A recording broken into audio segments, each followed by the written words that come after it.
When I was a kid, my dad bought a record player. Not just any record player. This thing was a beast. It was one of those massive 1970s dark wooden consoles, 3 feet tall, 6 feet across, and it was loaded. It had a turntable, an 8-track player, and an AM FM radio with built-in speakers that had mustard yellow crushed velvet trim. It was a beauty and probably the most expensive item in a home furnished with secondhand wares. My parents both worked in factories, so I'm sure the console set them back, but it was nice to hear them enjoy their Antonio Aguilar, Jose Alfredo Jimenez, and Amalia Mendoza albums. My 5 brothers would play Kiss and Led Zeppelin, and my 3 sisters played Barry Manilow and the Beatles. I had Puff the Magic Dragon, which one of my exasperated brothers flung onto the 605 freeway. I was 6 years old, but I digress. When my parents weren't home, my brothers would sneak out their Cheech and Chong albums, and we'd all gather around the console, 9 Ballesteros siblings howling with laughter. We would listen to Cheech and Chong's Los Cochinos in the mornings before we went to school. As a kid, they made me laugh. And as an adult, well, they bring me to tears, but in a good way. Fast forward 30 years, and my own son also fell in love with Cheech, except this time we were able to enjoy his work together, watching Spy Kids, where Uncle Felix, played by Cheech Marin, is the cool Theo caught up in the family adventures. This is a testament to his enduring appeal, the breadth of his talent, and his evolution as an entertainer. Cheech Marin has had an unparalleled, lasting, and impactful career. From comedian, musician, and actor to author, film director, and opening the Cheech Marin Center for Chicano Art and Culture, which we'll definitely be talking about. There are few people as well-known and universally loved as Cheech Marin. And I have the distinct honor and privilege of welcoming him to the podcast today, and I'm so excited to have this conversation. This is the NILC Freedom to Thrive podcast, powering pro-immigrant narratives, one story at a time. I'm Victoria Ballesteros, Executive Vice President of Narrative at the National Immigration Law Center. Hi, Cheech. Hi, thanks very much for having me on this show and getting me up so early. Yeah, of course. Thank you for getting up so early. It's Thank you against my for joining religion, me. but okay. Okay, so I wasn't going to ask you this question, but so many people want to know, where does your name Cheech come from? Is that short for something? Why, yes, it is. It's short for chicharron. When I was a little baby, first home from the hospital, I was laying in the crib, and my uncle Bono, who was the namer of all nicknames in my family, looked into the crib and say, "Ay, parece un chicharrón, man. It looks like a little chicharrón, all curled up like that." And so Oh, that became my nickname in the family forever. I And then love when it. we were trying to put together Cheech and Chong, we were trying to think of a name. And so Tommy said, "Well, do you have a nickname?" And so I says, "Well, Cheech is my nickname." And he said, "Cheech and Chong, Cheech and Chong." And that was it from that day forward. And it worked and it stuck forever, right? Thank you for indulging that question. And that feels like such a Mexican thing to me is we all have primos that have some nickname that speaks to a physical attribute, right? We all have Exactly. a gordo, a flaco, in the family. So Having a horse face or a chango, that's exactly what they're going to look like, man. it's all there. Thank you again for indulging that question. So when I was a kid, there really Mhm. weren't any Chicanos on TV. And I think that's probably one of the reasons we played your album pretty much every day. We related to you. Yeah. When you were starting your career, I can imagine that there weren't a lot of Chicanos in the entertainment industry, but you blazed your own trail, which is never easy to do. Who inspired you along the way? Well, gee, God, everybody that I saw on TV that was Latino of some sort, and especially if they were funny, because I was attracted to a funny comedy all my life. And so I think the first guy that I ever saw on TV that was Latino and funny was Jose Gonzalez, and he was a guest on the Groucho Marx, You Bet Your Life show. And he was just hilarious. And lo, these many years, it comes to turn out that he was Clifton Collins Jr.'s grandfather. Oh, and he looks exactly like him. And it's like, I pulled up all those things from days gone by, and it looks exactly like him. So that was the first guy, and I would every time he was on the show, I'd make sure that me and all my cousins tuned in. nice. I love that. And so, over your career, which has spanned decades and it's very diverse, you've done comedy and music, acting, writing, directing, you're an author and a serious art collector. Mhm. To what do you attribute your lasting creativity? Where does that come from? Well, I come from a very funny family, first of all. Okay. Everybody in my family is very quick-witted and funny. So if you wanted to get any time at the dinner table, you had to have a tight 3 minutes to me, going in and be all together. They're very smart, and we are all Catholic educated. That meant a liberal arts education with torture. Yeah. And and so we gathered together in a little group. There was four of us, and I was the youngest. And the oldest cousin Louis, who was just brilliant genius, got a scholarship to grade school, and then every school he ever went to after that. Decided that we were going to have this little group, and we were going to learn other stuff. And so he assigned us topics. And Regine, my cousin Regine, who eventually went on to get the first doctorate in Chicano studies from Harvard University, Oh, was the wow. other cousin. Another cousin was Lolly, who just finished 30 years as a Catholic nun.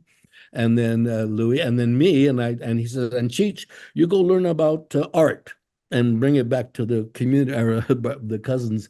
And so I go, okay, how do you do that? So I went to the library and started learning about art. I love that. And it stuck with you Yeah, for so ever since. long. That's Well, amazing. I learned, what really came out of that group was a love of learning, Yeah. how to learn, and once you get that love of learning, then everything is interesting and irresistible, and you can't wait for the next thing for that. And that led to being like a collector, of Yeah. anything, uh, Yeah. baseball cards, marbles, stamps, buttons, anything. Oh, So that fun. was that was my lifelong kind of goal, to go along that path. And you said you had a funny family. I'm curious because I think, well, I read somewhere that your father was a policeman. Is that Yeah. is that correct? Yeah. He thought he What was funny. he thought he was funny. So what did he think? So he's a policeman and your Uh-huh. early years were, you did a lot of humor around pot and weed and Yeah. what was his response to that? Did he support it too or Oh, he loved that oh, I nice. was famous, especially with the young juvenile delinquent crowd, because that was his area, And so he would love that I would give him free records, and Oh, then nice. he would take them to these guys and hey, you ever heard of Cheech and Chong? Oh yeah, yeah. Well, he's my son here. Want a record? And blah blah blah. So what's going on over here? So he was into that. So his first words always when he saw me, he said, "You got any more free records?" I love it. I love it. That's what family's for. Yeah, it is.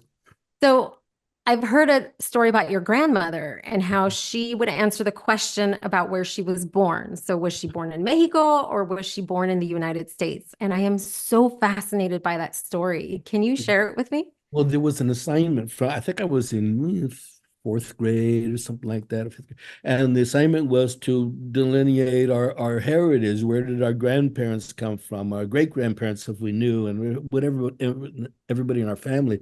And so I surveyed the whole family, found out whether, and then I went to my grandmother and I said, "Ma, Nana, they're asking me in this thing at school to where you're born. And my dad says you were born in Mexico, and my mother says you were born in the U.S. So where were you born?" She goes, "Tucson."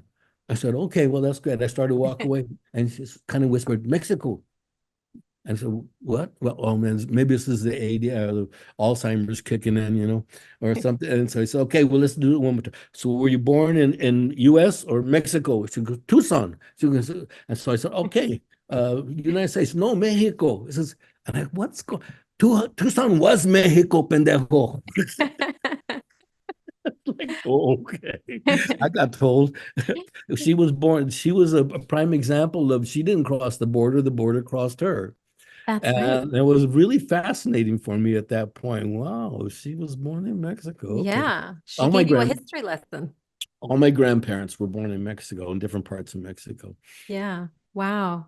You know what really strikes me, there's a couple things that strike me about that story. One is that yes, the American Southwest was once Mexico. Mhm. And the fact that you had a conversation with your grandmother about that, who experienced that shift in the border, is a reminder that it wasn't that long ago. Not that It's long not ago. ancient history, right? It's recent history, just a generation or two, that's passed. And with the changing of borders, the demographics don't necessarily shift. And of Yeah, course, these border states, the American Southwest is full of Mexicanos, right? And yet, we see these many of these border states also passing these egregious anti-immigrant, anti-Mexican, just yeah. hateful laws, which I will never understand, but that's really striking to me.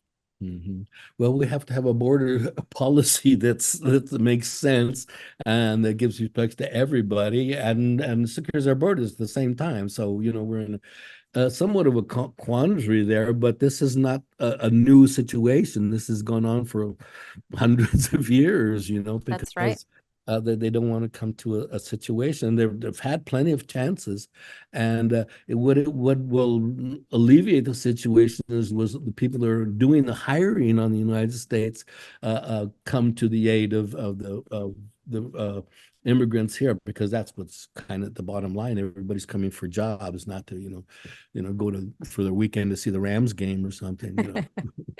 That's right. And to your point, it is a centuries old issue. And yeah, it's just an important reminder that our immigration system has not been updated in more than 30 years. So we're I long was overdue. on another show a couple of weeks ago, and the host asked me a lot of those questions, and what he pointed out, that look at what has changed in 70 years. I Yeah. mean, this a lot of attitudes and a lot of different things in the body politic has changed over seven. I mean, drastically. You Yeah. know, so we have to look at that and say, okay, that is our future. Our future is changed in order to accommodate everybody in the United States, and so we have to kind of be admiring of that progress and not be bogged down into the opposite side. Very wisely said. Thank you. Let's talk about your 1987 film, Born in East LA, which you wrote, directed, and starred in. Yeah.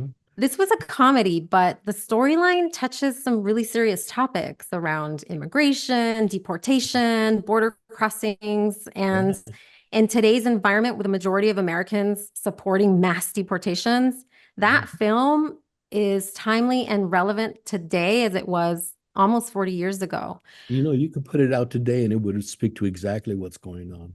Absolutely. And so when you made that film, was it a social, political commentary? Was there a message that you were sending, or was it just meant to be straight comedy? It was both at the Yeah. same time. It's the same method that Charlie Chaplin used. Yeah. He was funny and political at the same time, and I think that is it's always you can attract more bees with sugar than you can with vinegar. And so, that was always my goal. I was reading this article about a young boy who was like, I told for 13, and he got caught in an immigration raid in Los Angeles, born in the US, couldn't speak Spanish well, and couldn't speak any language. He was autistic in some degree. And he got caught in a raid and got shipped off to Tijuana, and nobody knew where he was. And he was wandering the streets for a month or so, and his parents didn't know where he was, and they finally found him. And I was reading this article, and this Bruce Springsteen, Born in the USA, was playing on at the same time as I'm reading it. So the poor guy who was born in East LA, and I started. Oh, That's the funniest line, and I yeah. started had making the record, but it was an interesting situation that it's continuing right now. Right. But that has been a centuries old path of immigration or migration for these two countries forever. So Yeah. Yeah. That's a tragedy. I didn't know that that was actually based on a true story, although I imagine that's happened to other people as yeah, well. yeah, Yeah, and I'll tell you a funny story. My son, when he was in preschool, pre-K, got in yeah. a fight with his pre-K teacher because he insisted that Born in the USA was a remake of your song, Born in East LA. So yeah, I always remember that funny story getting Well, called into. it's all, because of my friend Bruce Springsteen, and also both because of his piano player Roy Bittan, who's a very good friend of mine, Yeah, and we had to get their permission, had to talk to them and send them the lyrics and all those things, But he's right on that same page, that he's yeah, promoting right now. So yeah. it was good to be hooked up with him. So you recently launched the Cheech Marin Center for Chicano Art and Culture, Yeah. which houses the largest collection of Chicano arts. A lot of it from your personal collection. I think 500 or 700 works of art from your Yeah. collection are there. What inspired you? And you referenced this a little bit. But what inspired you to start collecting art, and specifically why Chicano art? Well, like I said, my history was in art. I was Yeah. assigned this topic at your early age. I'd go to the library and I learned about Western art, and then I would go there. And when the librarians caught on to what I was doing, because they see this little kid coming in every Saturday and they want to check out art books with it. And so I told them what I was doing and said, okay, well, we're going to help you. So I'd come in every Saturday and they have a stack of books, and okay, today we're going to learn about Impressionism. Okay. And then they would kind of walk me through it and I'd look at the pictures and that was my upbringing there. So I knew a lot about art at that time. So when I came to the point. I was always a collector. I mentioned that earlier, but Yeah. when I got some money after being successful with Cheech and Chong and I could buy art, that's when I kind of happened along these Chicano painters. And I saw exactly what they were doing right away because all of them, with very few exceptions, maybe two exceptions, were all art school and or university trained. They went to school specifically for that. And so was it, I saw what they were doing because they were exposed to Western art and even Eastern art, and then they incorporated that in the structure of making their statement as a Chicano painter or paintress. I don't know, is that a word? Painter or paintress? A and so I saw what they were doing. They were influenced by world art, but with a Chicano sensibility and a Mexican and Latino roots. And I thought this is unusual and this is very cool, man. This is a new school of art that nobody's paying attention to at all. And they're not viewing it that way. And they always kind of looked at the beginning of just individual artists, but they were all together. And so when they started kind of promoting themselves as a group, that's when it started to grow. And that's when I joined the picture. And I Yeah. was a perfect person. I knew what the art was. I had money to collect it and I had celebrity in order to proselytize for it. Yeah. And all those three things came together. And it was, wow, we caused a big sensation. And we were touring the collection for, oh my God, 10 years Yeah. before we landed at Riverside to do a show there. And it was a Works on Paper show, and it was the biggest attended show they ever had, of course, because of Riverside being what it is. And they made this offer to house the collection in this beautiful mid-century building. And I didn't know what they were talking about when they first came to this. You want me to buy a museum? Mhm. Well, I'm doing okay, but I don't know if I'm museum rich at this point. Cheech broad, yeah. And they says, no, no, we want to offer you the museum to house the collection. And you will give us a collection, and we will not give you the building, but we will dedicate the building only for your collection.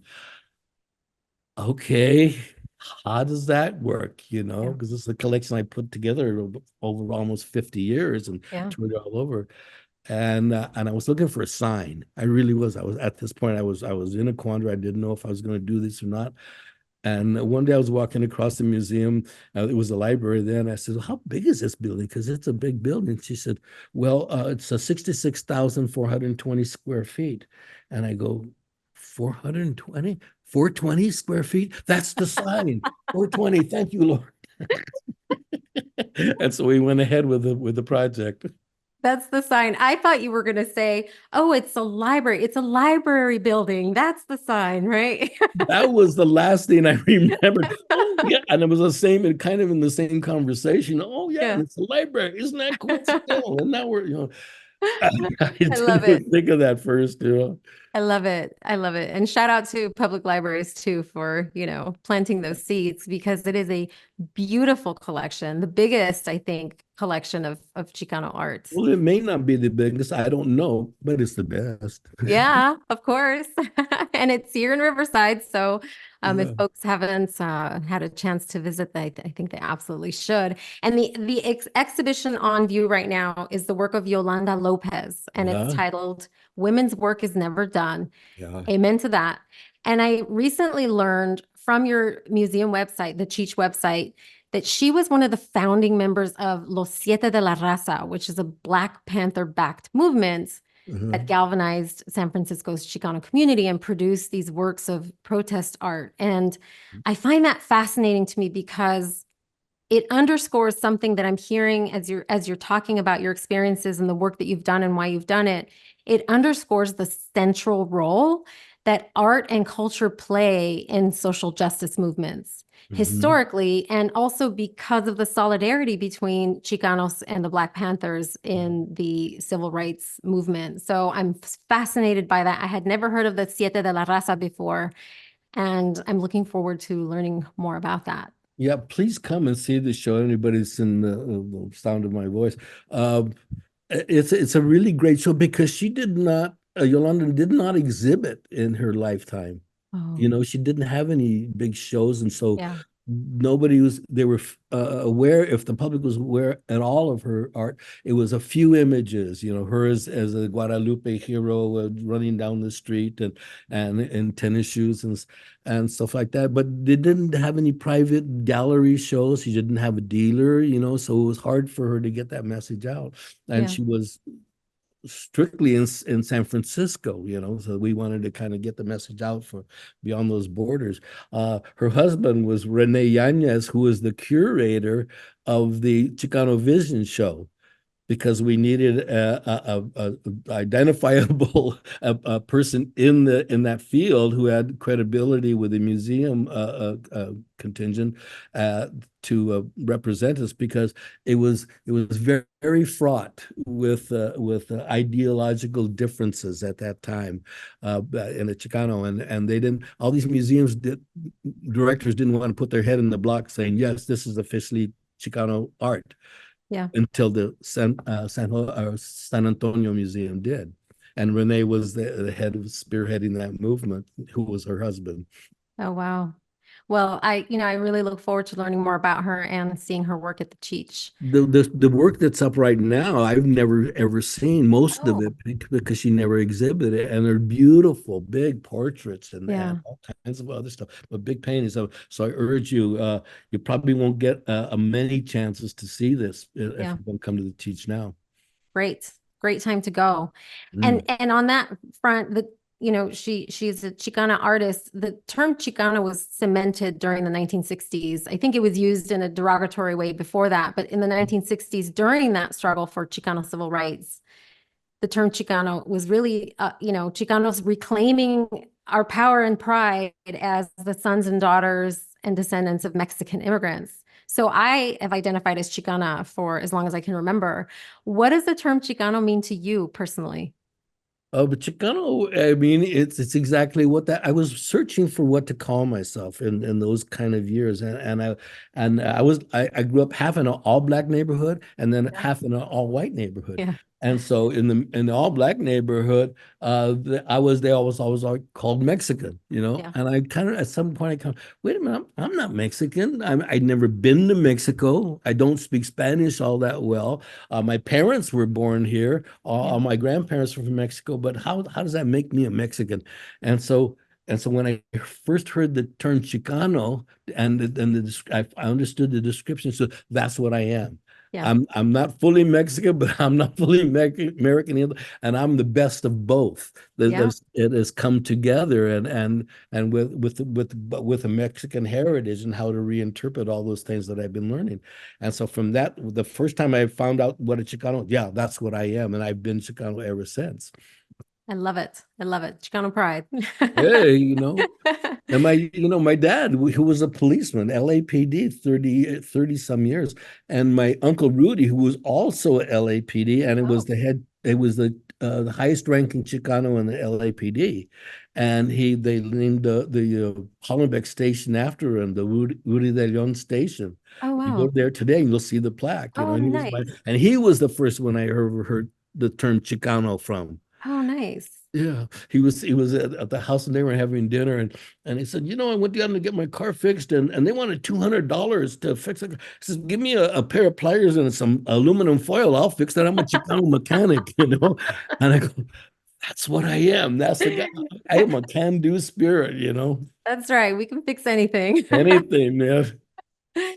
Let's talk about the Cheech and Chong documentary that was Okay. released this month. Yeah. Looks at your extensive career and your work with Tommy Chong. Yeah. As you think about everything that you've achieved and experienced, what are you most proud of? Oh, that legacy is hard to beat, you know what I mean? Because we're in our, almost 50 years, or 50 years has gone on past 50 years that we had been Yeah. together. And we Yeah. started from nothing. And, but we captured the spirit of a generation that we were the kind of emblematic hippies. And it always cracked me up that the emblematic hippies were now this Chicano lowrider and his half Chinese friend. Okay, here's your American hippies. Yeah. And Yeah. they're funny and they're cool. So that was it was an interesting kind of left turn for America and their cultural recognition at that time. Yeah. That's beautiful. So in 50 years, when people talk about Cheech Marin, Yeah. 100 years, people talk about Cheech Marin, they'll be talking about Cheech and Chong. And probably the museum will outlive me, or the reputation will, because it touches so many people, and Yeah. it's a real cultural statement, as was Cheech and Chong, Yeah. because we came in without trying to hammer a point. We had a funny way of demonstrating it, Yeah. Yeah, you and did. that caught on. Is there anything that you haven't done that you're still hoping to achieve? What's Hmm. next for you? Wow, that I haven't done. I don't know. You've done it Wow. all. So far I've, kind of accomplished everything that was put in front of me. Uh, uh, I'm concentrating on being a grandfather right now. And when your kids go to different places or in different states, Yeah. sometimes even different countries, it's hard to kind of stay on that, but I try to. But I have three grandkids that are doing very well, and I want to kind of support them. We're Oh, going to go up, they live in Colorado, so we're going to go up for Thanksgiving to spend Thanksgiving with them. that's so beautiful. Abuelo Yeah. Cheech. It is, yeah. They call Beautiful. me Grampy. Grampy. Ah, Grampy Cheech. I love it. Yeah. So I have one last question. It's to me, it's a really important question. And I'm Okay. going to set it up a little bit. So throughout history, movements for Mhm. social change, for social justice, again, have had art and culture at the center as a core strategy to advance a vision that's possible. And I believe that's one of the most powerful roles that an artist can play is to paint a vision of what can be. So I Mhm. wonder if now that we're seeing legalization of cannabis in many states, Mhm. and even discussions now at the federal level of possible legalization of cannabis. Do Yeah. you feel that your work as Cheech and Chong impacted that? And was that the ultimate goal? Or again, was it just straight comedy? It wasn't the ultimate goal, but we saw very quickly that that was part of the goal because Yeah. everybody was looking and reacting to us that way. And just like the Chicano painters, the first Chicano painters were the sign painters for the Cultural Revolution, the placard of the Si Se Puede guys, and they made the backdrops for the Luis Valdez and his Teatro Campesino. They were there. It was a Yeah. political. It was the It was the graphic face of a political movement. As time went on, most of these artists kind of started concentrating on their own private concerns, but they still had this air of defiance around them. There's Yeah. one special incident where we were in San Antonio opening the very first Chicano Vision show, and the debate was raging then, about Chicano art is only political art, Chicano art is this, and basically it broke along age lines. The veteranos who had come up with that only wanted it to be cultural art, political art, and the younger people just wanted their art shown. Yeah. So there was this big brouhaha. I said, okay, what's going to happen after we open the show on a Friday? So tomorrow morning, 9 o'clock tomorrow morning, we're going to come here to the museum, and anybody's got anything to say about the subject, this is your chance. And so I made it at 9 o'clock to make sure I eliminated half of the audience, because they weren't going to get up Saturday morning at 9 o'clock, man. So get them out of here. And so we had this whole discussion and went back and forth and everything. And at the end of the day, there was this older woman got up, and it looked like she had seen everything Chicano in her life. And she says, I have a question for John Valadez. And John Valadez, there's no more OG Chicano painter than John Valadez, who was there at the very beginning, still doing it now today. And she says, considering everything you've heard here today, back and forth, do you still consider yourself a Chicano painter? And John looked at the ceiling for a minute and he goes, only if it bothers you. That's my hero. My hero, John Valadez. And so I think there's a little bit of that attitude, not so much now, although it's kind of started building again, because of the issues that come up. Right. But there's a certain air of defiance, and no, we're not going to play the prescribed game. Right. I love that. And the reason I think that question, and thank you for sharing what you've just shared, is so important, is that there are parallels here that I want to draw for those of us who are advocates for social justice, for immigrant justice. But the change that we're seeking to create we're not going to be able to achieve it strictly through what's critically necessary, which is fighting back and rapid response work, but that the injustices that we're seeking to remedy require also a long-term investment and a long-term commitment to shifting hearts and minds, right? And one of the best ways that we can do that is through art and culture, right? Because that, as you said earlier, that's the way to bring people in, right? You bring them in through this on-ramp that is a little bit safer, maybe a little bit more accessible, and you're building power for new narratives. You're building power for a new vision of what can be, which together can lead to greater impactful change. And you've demonstrated that, I think, with your work, your early work with Cheech and Chong, to show a vision of what could be. And here we are 50 years later, marijuana, weed, cannabis is legal in so many states. And it's just not this counterculture thing anymore like it used to be. Yeah. When I first came up, the statement or the question that I always got, well, you're the first one in this field, or you're the only one in this field, and there was not a lot of Latinos you could look up to in the entertainment industry. In the intervening time from then until now, you can't not turn on your TV to see a show that doesn't have Latinos in it as either the lead. Some of our biggest pop stars are Latino, or Chicano, or whatever, where they come from. There's a huge change that has come about, because my generation was the first generation of Mexican immigrants to know they were going to college. My generation, and so they knew we knew we were going to go into some college. They went to some of the best colleges.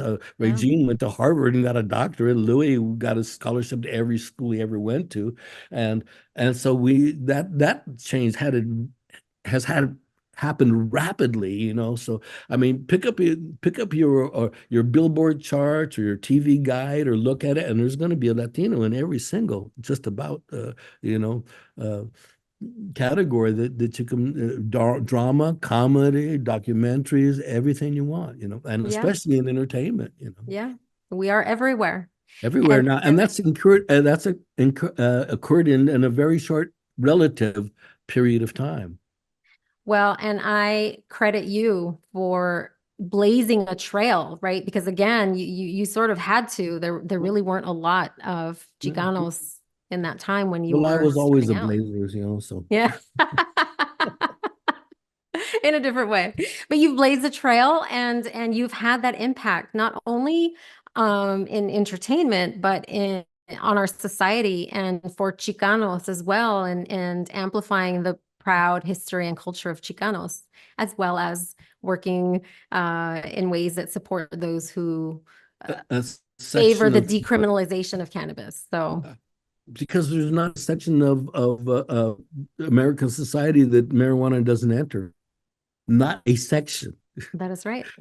Whether you're black, brown, purple, or green, or right, left, whatever your philosophy are, some way marijuana is going to enter your life, through you, your kids, grandkids, or, your next door neighbor, or Yeah, somebody that marries into your family. Or in every single society, you could be a court justice or homeless or anything. It enters every single facet of society, so that is right. there So I you thank you go. for your work. I thank you for the Thank you. impact that you've had and for sharing your time with me today and for the decades of joy and laughter and Well, culture that you've brought to millions of fans across the globe, myself included. Thank my you. my absolute pleasure, and keep on going and go to this cheek. You'll Oh, be absolutely. amazed because in the first year of the museum's operation, we were recognized as one of the top 50 shows in the world. So Incredible. you're going to see some great art there. Congratulations. Thank you very much. Thank you. I want to thank our listeners for spending time with us. For more immigration truths, visit us at NILC.org and freedomtothrive.com. And make sure you subscribe so you don't miss any future episodes. I look forward to continuing this conversation with all of you.